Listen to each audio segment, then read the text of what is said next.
The second round of the ISSA Super 8 T20 cricket competition bowls off on Wednesday with doubleheaders at Melbourne Oval and Shedwin Park. Garfield Jones has our preview. Defending champions Excelsior High will be seeking their second win on the trot when they face Jamaica College in the first game at Melbourne Oval at 9:30 a.m. Excelsior scored a relatively comfortable 20-run victory over Taki High in the opening fixture last Saturday. Coach of Excelsior High, Kirkland Bailey, is anticipating continued improvement from his team as the competition progresses. Definitely, once we get the opportunity to win, a team like Excelsior will want to take it. We have gotten this first game out of the way. We hope to continually build from strength to strength in an effort to retain this All-Ireland T20 crown when it's all said and done.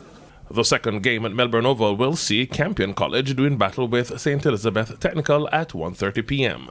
Stets are coming off a big 105-run win over St. Jago, while Campion went down to Veer Technical by 7 wickets. Now over at Shedwin Park, Manchester High will be on the hunt for their second win after crushing Jamaica College by 188 runs in their opening game.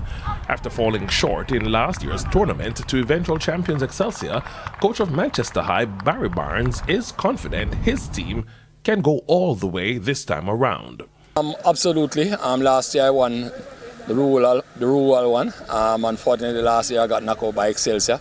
So I hope we can turn the tables this time around.